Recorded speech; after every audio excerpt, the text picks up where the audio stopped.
नमस्कार दोस्तों, कैसे हैं आप सब। उम्मीद करती हूँ अच्छे होंगे। चलिए बढ़ते हैं इस कहानी के अगले भाग की तरफ। माफ़ी चाहती हूँ, वीडियो आने में थोड़ी देरी हो गई।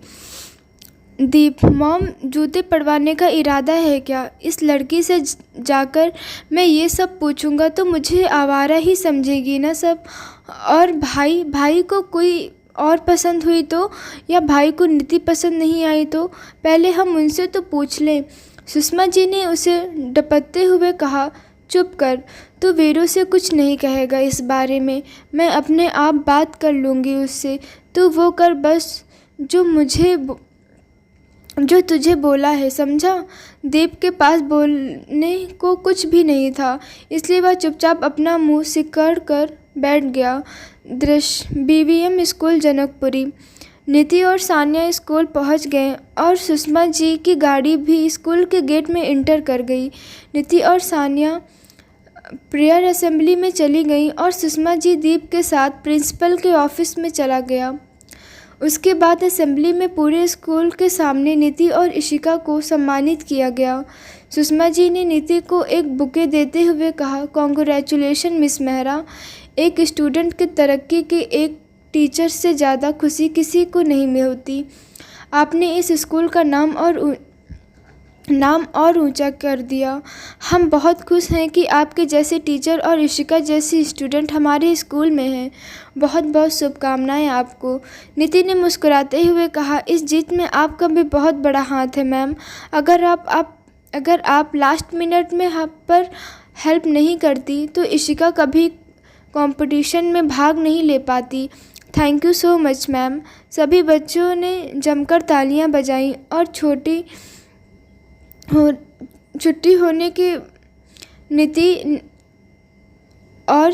होने के नाते नीति ने सुषमा जी के पैर छूकर उनका आशीर्वाद लिया, जिससे सुषमा जी और भी प्रभावित हो गईं। सभी बच्चे और टीचर अपने अपने क्लासरूम में चले गए। सुषमा जी ने दीप से इंटरवल में नीति से बात करने को कहा, इसलिए दीप को भी वहीं रुकना पड़ा। वह मन ही मन बड़बड़ाने लगा, अच्छा फंसा दिया मॉम ने। मॉम को बताकर भाई ने शादी के लिए हाँ कर दिया। शादी उनकी और जूते खाएं दीप। भाई मेरी शादी के टाइम मार सब सिमट सूट भाई के टाइम मार सब सितम टूट समेत चुकता करूँगा, याद रखना आप। जैसे ही इंटरवल हुआ दीप नीति को पूरे स्कूल में ढूंढने लगा। स्कूल में कंपाउंड में उसे नीति दिखी, लेकिन सान्या भी उसके साथ ही थी, तो दीप वहीं रुक गया और सान्या को किसी ने बुलाया और वो चली गई और नीति वहाँ अकेली थी। दीप को यही सही मौका लगा। वह तुरंत नीति के पास गया और नीति उसे देखकर शॉक्ड हो गई। नीति ने दीप से पूछा कि आप यहाँ कैसे? मैम के साथ आए हैं क्या आप? दीप ने हाँ में सर हिलाते हुए उनसे कॉन्ग्रेचुलेशन बोला। नीति ने भी मुस्कुराकर थैंक यू कह दिया। उसे समझ नहीं आ रहा था कि वह नीति से क्या बात करे। दीप ने नीति की ओर हाथ बढ़ाते हुए कहा, क्या हम फ्रेंड्स बन सकते हैं? दीप की बात सुनकर नीति थोड़ा असहज हो गई और इधर उधर देखने लगी। दीप उसके मनोभाव समझ गया और उनसे तुरंत अपना हाथ पीछे खींच लिया। मुझे आपसे कुछ ज़रूरी बात करनी है, दीप ने कहा। नीति ने भी उसकी बात में दिलचस्पी दिखाते हुए कहा, कहिए क्या बात करनी है आपको मुझसे?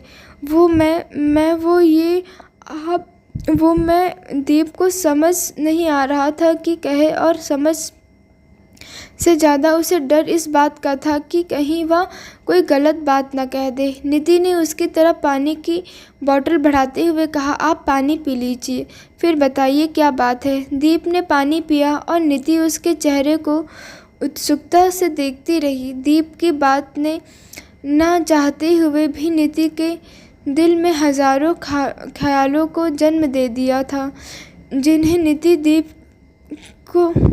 नीति ने सुनकर पूरा करना चाहती थी। कुछ पल सोचने के बाद दीप एकदम जल्दी बोल गया, क्या आप सिंगल हैं? आपका कोई बॉयफ्रेंड वगैरह है क्या? आप इंगेज हैं क्या? दीप की बातें सुनकर नीति के आंखों और मुंह दोनों खुले के खुले रह गए। उसने कुछ और सोचा था, लेकिन दीप कुछ और बोल गया। दीप के बोलते ही सानिया वहां पहुंच गई और उसने दीप की कई बातें सुन ली। वह पीछे से ही चिल्लाते हुए बोली, तुम्हारी हिम्मत कैसे हुई मेरी दी से ऐसे सवाल करने की? सानिया लंबे कदमों में चलकर उसके पास आई और दीप ने अपना सिर पकड़ लिया। वह खुद से बड़बड़ाते हुए बोला, शिट यार, अब ये एमडी की कसम कहाँ से आ गई? लग तो गुस्से में रही है, कहीं सबके सामने मेरा जुलूस न निकाल दे ये। मॉम, कहाँ फंसा दिया आपने मुझे? कान्हा जी, आज बचा लेना आप। दीप सानिया के सवालों और नीति के जवाब का इंतज़ार में था। सानिया दीप पर भड़कते हुए बोली, तुम्हारी हिम्मत कैसे हुई मेरी दी से ऐसे सवाल करने की? वो क्यों बताए तुम्हें कि वो सिंगल है या कमिटेड? एक बात बताओ, तुम्हें ये सब जानने में इतनी दिलचस्पी क्यों है? सानिया के सवाल से दीप हकलाने लगा। सानिया की ऊंची आवाज़ से आसपास बच्चे उन्हें देखने लगे।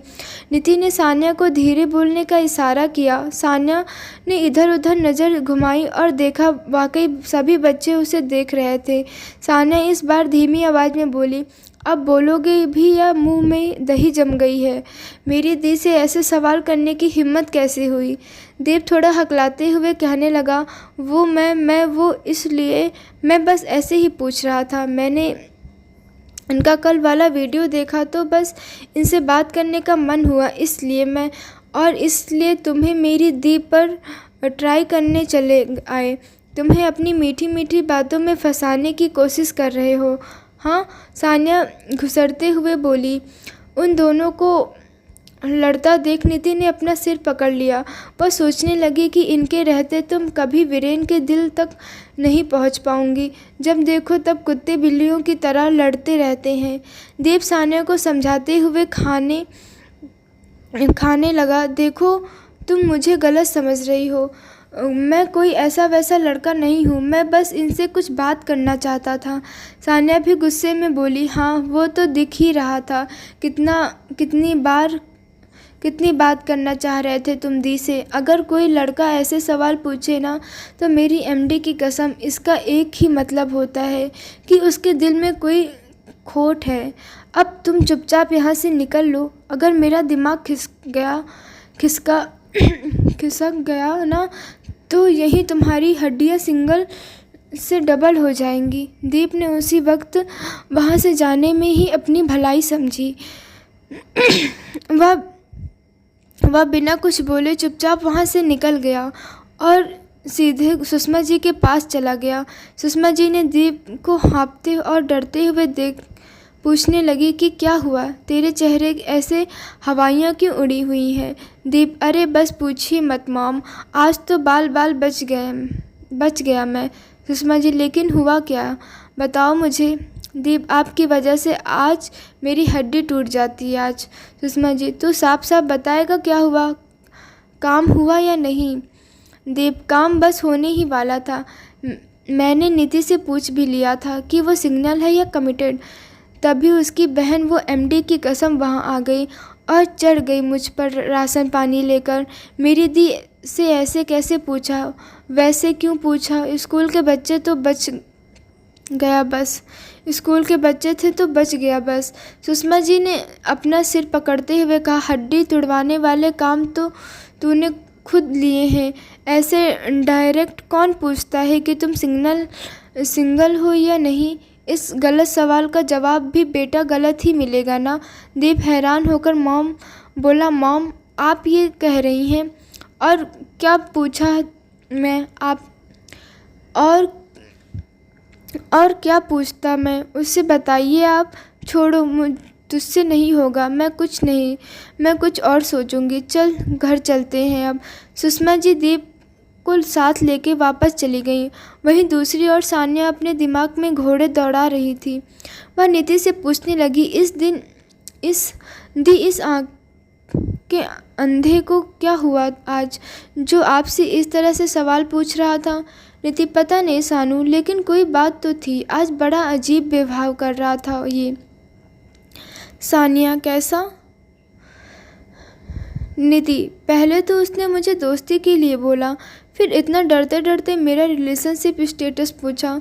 पता नहीं, ऐसा लग रहा था कि जैसे उसके मन में कोई बात थी जो वो बोल नहीं पाया। सानिया कुछ देर खामोश थी, सोचने लगी। उसके बाद बोली, सानिया दी, कहीं ऐसा तो नहीं आपके प्यार के चक्कर में पड़ गया वो हो? निधि, तू पगला गई है क्या? होश में है? क्या बोल रही है? ऐसा कुछ भी नहीं है जो तू सोच रही है। सानिया दी, आप ना इन लड़कों को जानती नहीं हो, और ख़ास तौर पर ये अमीरजादे एक नंबर के बिगड़ैल नवाब होते हैं। निधि सानिया को घूरने लगी। सानिया, नहीं, सब एक जैसे नहीं होते। मेरा मतलब वो नहीं था जो आप समझ गई। कुछ अपवाद भी होते हैं, जैसे हमारे डॉक्टर साहब कितने स्वीट हैं, और एक उनका भाई हूँ। वैसे दी, मैं जो सोच रही हूँ, अगर वो सच हुआ तो ये चोंबू आपके पीछे, आप डॉक्टर वीरेन के पीछे, ये तो लव ट्रायंगल हो जाएगा यार। निधि उसकी बातें से थोड़ा परेशान होकर कहने लगी, चुप कर तू।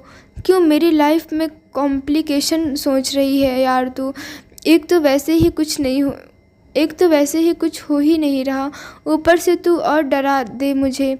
जिसे बोलना है वो तो बात कर भी नहीं रहा, ये और चला आया। सानिया उससे माफ़ी मांगते हुए कहने लगी, सॉरी दी, मेरा इरादा आपको परेशान करने का नहीं था।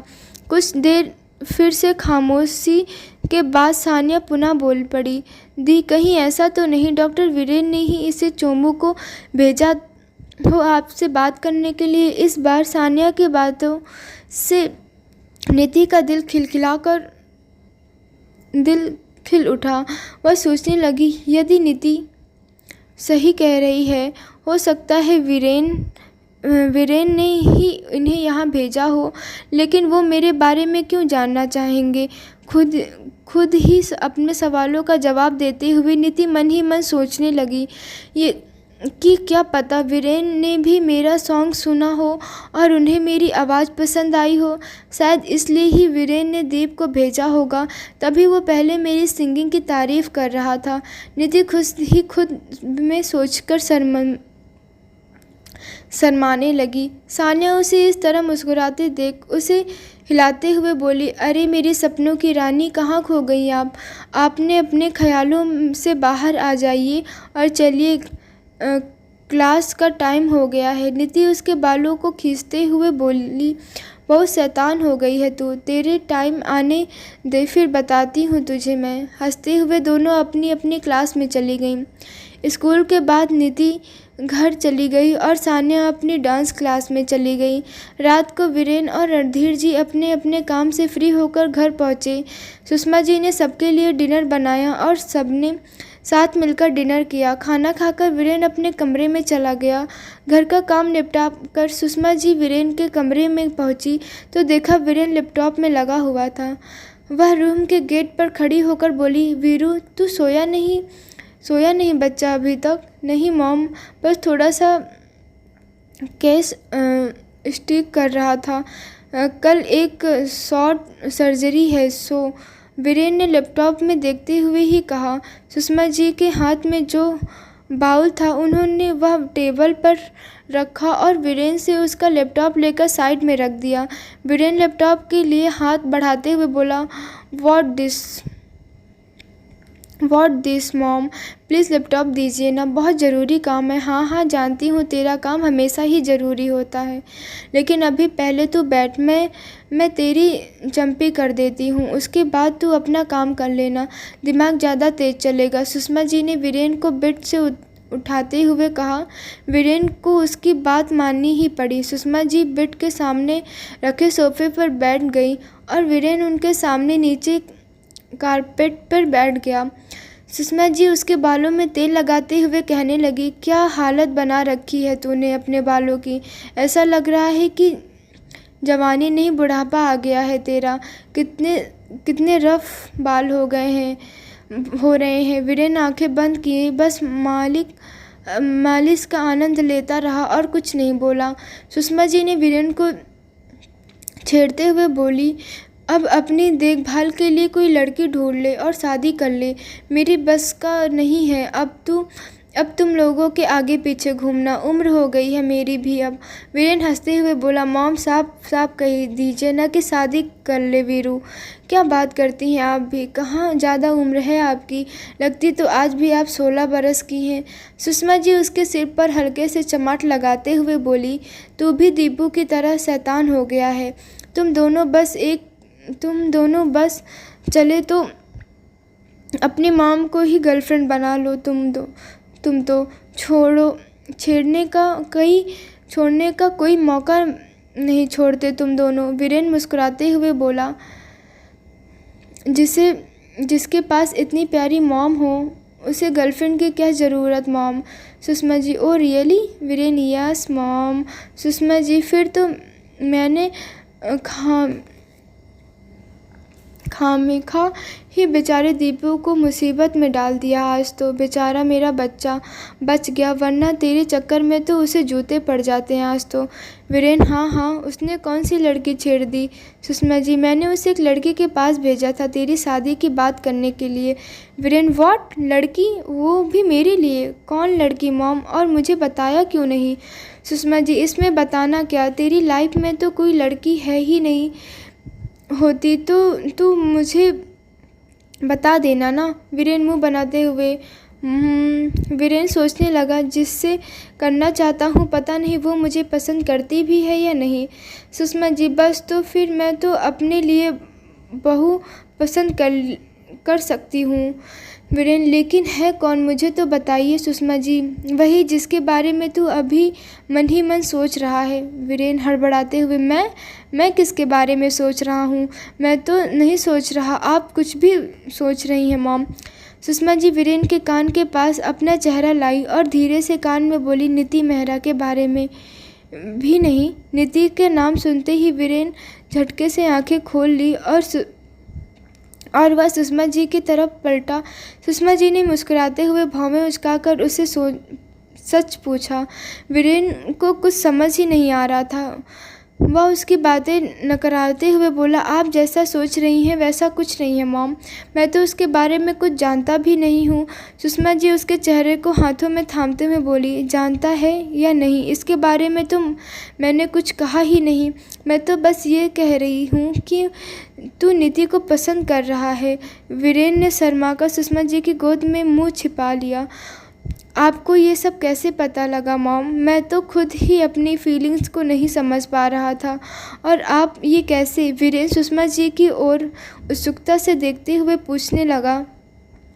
सुषमा जी उसके गालों को खींचते हुए बोली, मॉम हूँ मैं तुम्हारी, तेरी आंखें पढ़ सकती हूँ मैं।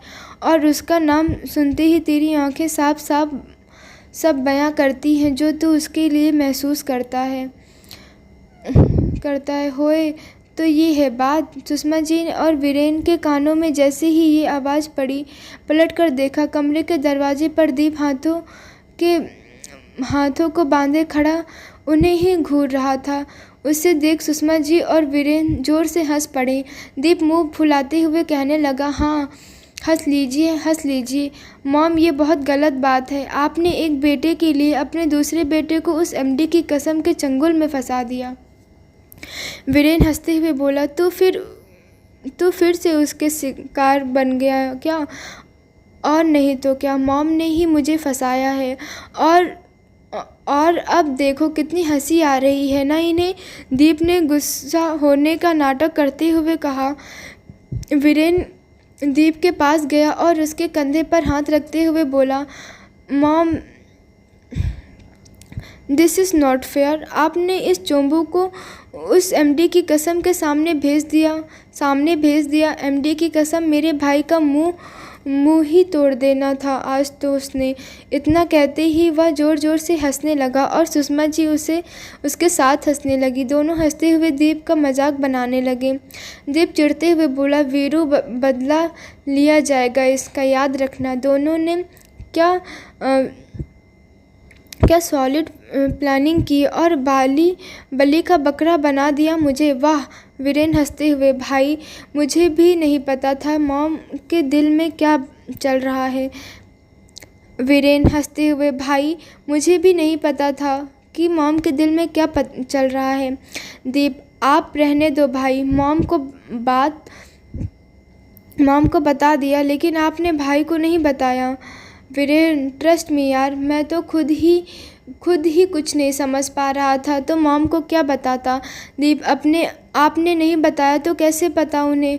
उनकी आंखों में कौन सी एक्सरे मशीन फिट है जो बिना कहे सब पता लगा लेगी? सुषमा जी, बेटा मॉम हूँ तुम्हारी, तुम्हारी रग रग से वाकिफ़ हूँ मैं, समझे? मैं माँ ऐसे ही नहीं होती जो बिना कहे अपने बच्चे के दिल की बात जान ले। दोनों भाई सुषमा जी के सामने हाथ जोड़ते हुए कहने लगे, आप सच में महान हैं mom, we love you so much mom. Sushma ji ने दोनों को गले लगाकर कहा, I love you too both of you बेटा। अब जल्दी से कोई प्लान बनाओ, इससे पहले कि तुम्हारी नीति को कोई और ही चुरा ले जाए। वीरेन सुषमा जी को हक करके बोला, ऐसा कभी नहीं होगा मॉम, बहू तो आपकी नीति ही बनेगी। ओए होए मॉम, देखो तो सही कैसे लड्डू फूट रहे हैं जनाब के मन में। इनका बस चले तो ये अभी जाकर नीति को अपने दिल की बात कह दें। दीप ने वीरेन पर हंसते हुए कहा। वीरेन ने दीप के पेट में कोहनी मारते हुए कहा, भाभी है वो तेरी, क्या नीति कह रहा है? भाभी बोला कर उसे, पहले शादी तो हो जाने दो, क्या पता कोई और उसे चुरा ले जाए। क्यों मॉम, सही कहा ना? दीप ने सुषमा जी की और आंखें मारते हुए कहा। वीरेन ने उस पर तकिया फेंकते हुए कहा, रुक जा तू। क्यों मॉम के बच्चे, अभी बताता हूँ तुझे। दोनों एक दूसरे पर तकिया फेंकते हुए इधर उधर भागने लगे और सुषमा जी उन्हें देखकर खुश होते हुए उनके बलैया लेते हुए बोली, भगवान करे इनके चेहरे की ये हंसी और इनका प्यार कभी कम ना हो। दोस्तों, आपको ये कहानी कैसी लगी प्लीज़ हमें कमेंट करके ज़रूर बताइएगा। तब तक के लिए नमस्कार।